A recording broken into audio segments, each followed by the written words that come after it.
Hoy en Esperanza Cultural, uno de los mejores cuentos cortos de Charles Dickens. El auxiliar de la parroquia. Por favor suscríbete a nuestro canal Esperanza Cultural. Ahora nuestro cuento de hoy, el auxiliar de la parroquia. Había una vez, en una diminuta ciudad de provincias bastante alejada de Londres, un hombrecito llamado Nathaniel Pipkin, que trabajaba en la parroquia de la pequeña población y vivía en una pequeña casa de la calle High, a escasos 10 minutos a pie de la pequeña iglesia, y a quien se podía encontrar todos los días, de 9 a 4, impartiendo algunas enseñanzas a los niños del lugar. Nathaniel Pipkin era un ser ingenuo, inofensivo y de carácter bondadoso, de nariz respingona, un poco zambo, bizco y algo cojo, dividía su tiempo entre la iglesia y la escuela, convencido de que, sobre la faz de la tierra, no había ningún hombre tan inteligente como el pastor, ninguna estancia tan grandiosa como la sacristía, ninguna escuela tan organizada como la suya.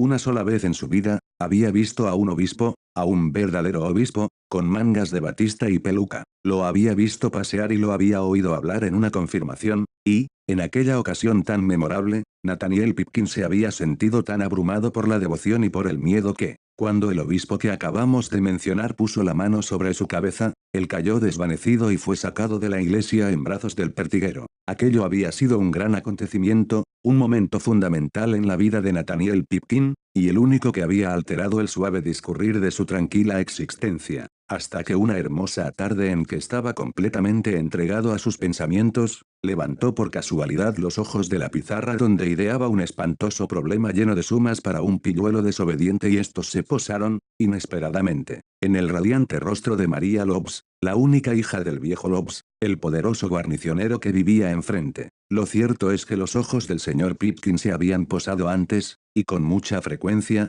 en el bonito semblante de María Lobbs, en la iglesia y en otros lugares, pero los ojos de María Lobbs nunca le habían parecido tan brillantes, ni las mejillas de María Lobbs tan sonrosadas como en aquella ocasión. No es de extrañar, pues, que Nathaniel Pipkin fuera incapaz de apartar su mirada del rostro de la señorita Lobbs. No es de extrañar que la señorita Lobbs, al ver los ojos del joven clavados en ella, retirara su cabeza de la ventana donde estaba asomada, la cerrara y bajase la persiana. No es de extrañar que, inmediatamente después, Nathaniel Pipkin se abalanzara sobre el pequeño granuja que antes le había molestado y le diera algún coscorrón y alguna bofetada para desahogarse. Todo eso fue muy natural, y no hay nada en ello digno de asombro. De lo que sí hay que asombrarse, sin embargo, es de que alguien tan tímido y nervioso como el señor Nathaniel Pipkin, y con unos ingresos tan insignificantes como él, tuviera la osadía de aspirar, desde ese día, a la mano y al corazón de la única hija del irascible viejo Lobbs, del viejo Lobbs, el poderoso guarnicionero, que podía haber comprado toda la ciudad de un plumazo sin que su fortuna se resintiera, del viejo Lobbs, que tenía muchísimo dinero invertido en el banco de la población con mercado más cercana, que, según decían, poseía incontables e inagotables tesoros escondidos en la pequeña caja fuerte con el ojo de la cerradura enorme, sobre la repisa de la chimenea, en la sala de la parte trasera, y que, como todos sabían, los días de fiesta adornaba su mesa con una auténtica tetera de plata, una jarrita para la crema y un azucarero, que, según alardeaba con el corazón henchido de orgullo, serían propiedad de su hija cuando encontrara a un hombre digno de ella. Y comento todo esto porque es realmente asombroso y extraño que Nathaniel Pipkin hubiera tenido la temeridad de mirar en aquella dirección. Pero el amor es ciego, y Nathaniel era bizco, y es posible que la suma de esas dos circunstancias le impidiese ver las cosas como son. Ahora bien, si el viejo Lobbs hubiera tenido la más remota o vaga idea del estado emocional de Nathaniel Pipkin, habría arrasado la escuela, o borrado a su maestro de la faz de la tierra, o cometido algún otro desmano o atrocidad de características igualmente feroces y violentas, pues el viejo Lobbs era un tipo terrible cuando herían su orgullo o se enojaba, y,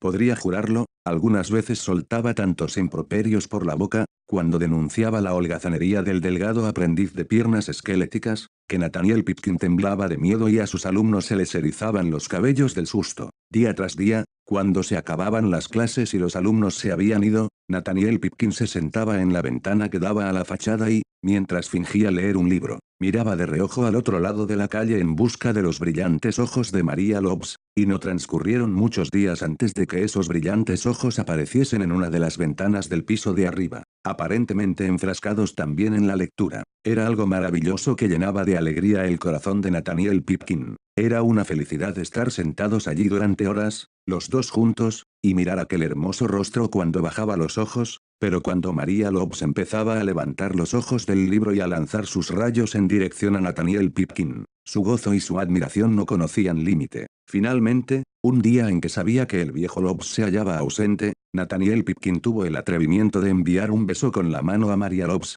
y María Lobbs, en lugar de cerrar la ventana, se lo devolvió y le sonrió. A raíz de esto, Nathaniel Pipkin decidió que, pasara lo que pasara, comunicaría sin más demora sus sentimientos a la joven. Jamás un pie más lindo, ni un corazón más feliz, ni unos hoyuelos más encantadores, ni una figura más hermosa, pisó con tanta gracia como María Lobbs, la hija del viejo guarnicionero, la tierra que embellecía con su presencia. Había un centelleo malicioso en sus brillantes ojos que habría conquistado corazones mucho menos enamoradizos que el de Nathaniel Pipkin, y su risa era tan alegre que hasta el peor misántropo habría sonreído al oírla. Ni siquiera el viejo Lobbs, en el paroxismo de su furia, podía resistirse a las carantoñas de su preciosa hija, y cuando ella y su prima Kate, una personita traviesa, descarada y cautivadora, querían conseguir algo del anciano, lo que, para ser sinceros, ocurría a menudo, no había nada que éste fuera capaz de negarles, incluso cuando le pedían una parte de los incontables e inagotables tesoros escondidos en la caja fuerte. El corazón de Nathaniel Pipkin pareció brincarle dentro del pecho cuando, una tarde de verano, divisó aquella atractiva pareja unos cientos de yardas por delante de él, en el mismo prado donde tantas veces había paseado hasta el anochecer, recordando la belleza de María Lobbs, pero, a pesar de que, en esas ocasiones, había pensado frecuentemente con cuánta rapidez se acercaría a María Lobbs para declararle su pasión si la encontraba, ahora que inesperadamente la tenía delante. Toda la sangre de su cuerpo afluyó a su rostro, en claro detrimento de sus piernas que, privadas de su dosis habitual, empezaron a temblar bajo su torso. Cuando las jóvenes se paraban a coger una flor del seto, o a escuchar un pájaro, Nathaniel Pipkin hacía también un alto, y fingía estar absorto en sus meditaciones, lo que sin duda era cierto, pues pensaba qué demonios iba a hacer cuando se dieran la vuelta, como ocurriría inevitablemente, y se encontraran frente a frente. Pero, a pesar de que temía acercarse a ellas, no podía soportar perderlas de vista, de modo que, cuando las dos jóvenes andaban más deprisa, él andaba más deprisa y, cuando se detenían, él se detenía, y habrían seguido así hasta que la noche se lo impidiera, si Kate no hubiera mirado maliciosamente hacia atrás y hubiese animado a avanzar a Nathaniel.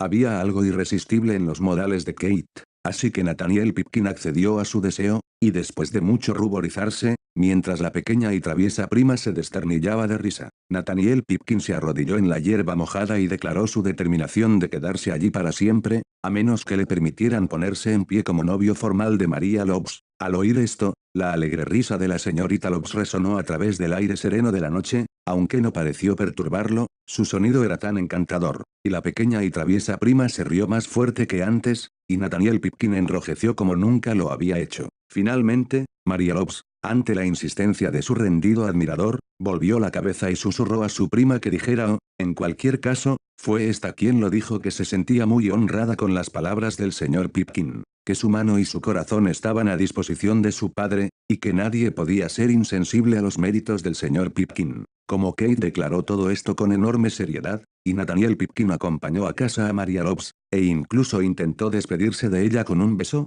el joven se fue feliz a la cama, y pasó la noche soñando con ablandar al viejo Lobbs, abrir la caja fuerte y casarse con María. Al día siguiente, Nathaniel Pipkin vio cómo el viejo Lobbs se alejaba en su viejo pony gris y, después de que la pequeña y traviesa prima le hiciera innumerables señas desde la ventana, cuya finalidad y significado fue incapaz de comprender, el delgado aprendiz de piernas esqueléticas fue a decirle que su amo no regresaría en toda la noche y que las damas lo esperaban para tomar el té exactamente a las 6 en punto. Cómo transcurrieron las clases aquel día es algo de lo que ni Nathaniel Pipkin ni sus alumnos saben más que usted, pero lo cierto es que, de un modo u otro, estas llegaron a su fin y, cuando los niños se marcharon, Nathaniel Pipkin se tomó hasta las 6 en punto para vestirse a su gusto. No es que tardase mucho tiempo en elegir el atuendo que iba a llevar, ya que no había dónde escoger, pero, conseguir que éste luciera al máximo y darle los últimos toques era una tarea no exenta de dificultades ni de importancia. Lo esperaba un pequeño grupo,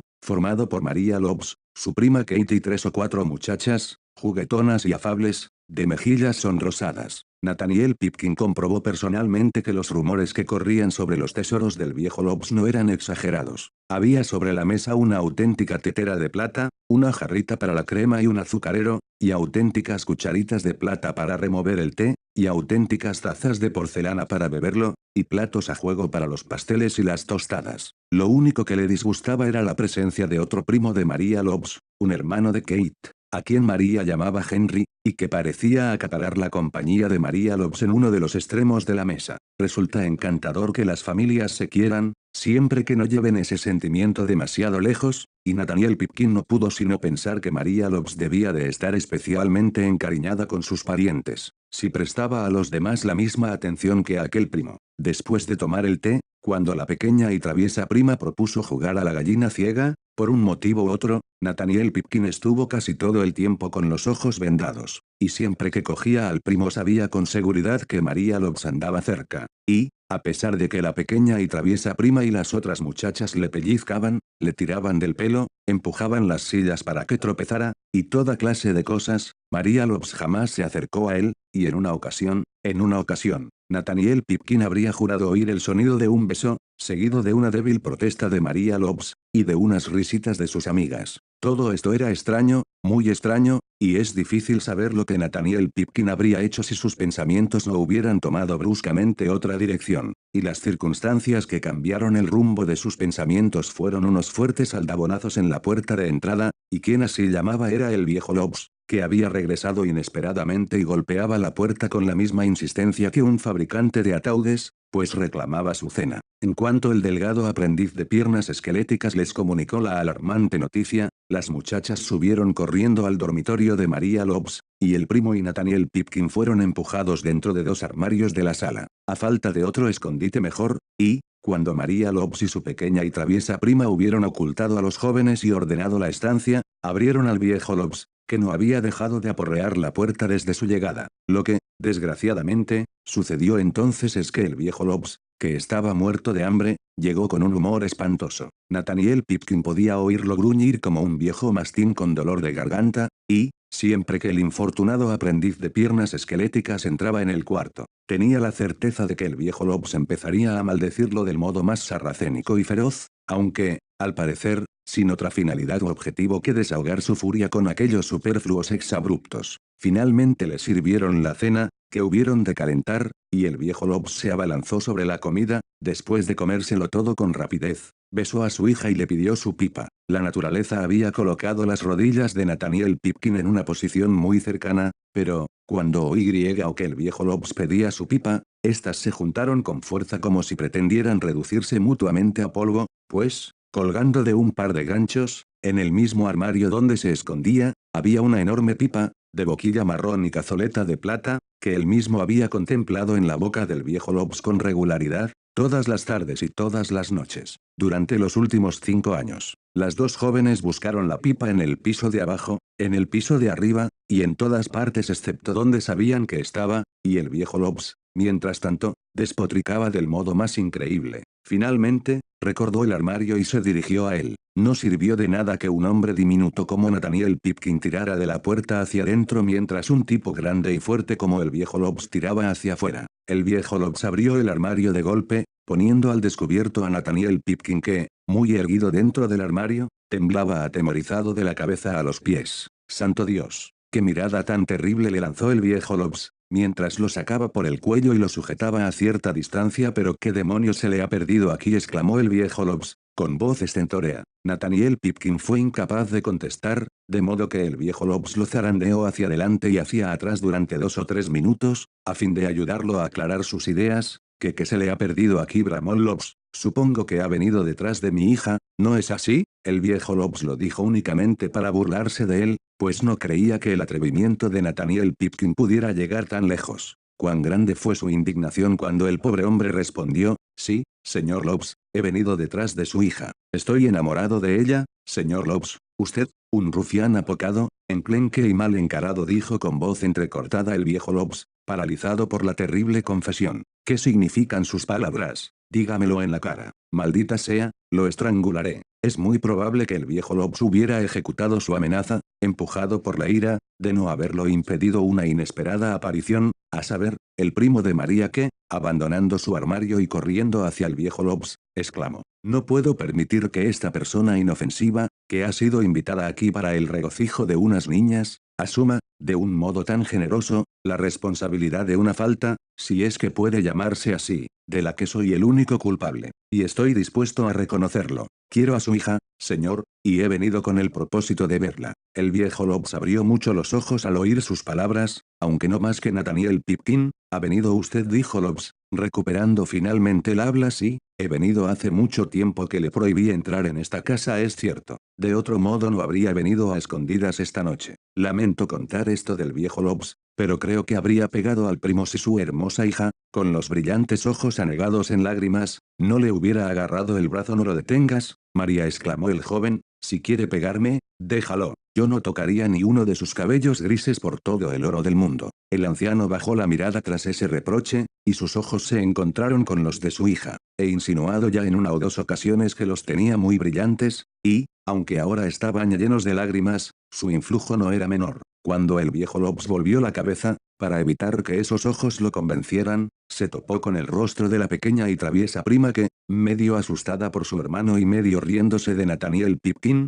mostraba la expresión más encantadora, y no exenta de malicia, que un hombre viejo o joven puede contemplar. Cogió zalamera el brazo del anciano y le susurró algo al oído, y, a pesar de sus esfuerzos, el viejo Lobs no pudo evitar sonreír, al tiempo que una lágrima rodaba por sus mejillas. 5 minutos más tarde, sus amigas bajaban del dormitorio entre remilgos y risitas sofocadas, y, mientras los jóvenes se divertían, el viejo Lobs descolgó la pipa y se puso a fumar, y se dio la extraordinaria circunstancia de que aquella pipa de tabaco fue la más deliciosa y relajante que había fumado jamás. Nathaniel Pipkin creyó preferible guardar silencio y, al hacerlo, consiguió ganarse poco a poco la estima del viejo Lobs, que con el tiempo le enseñó a fumar, y, durante muchos años, los dos se sentaban en el jardín al atardecer, cuando el tiempo era bueno, y fumaban y bebían muy animados. No tardó en recuperarse de su desengaño, pues su nombre figura en el registro de la parroquia como testigo de la boda de María Lobs y su primo,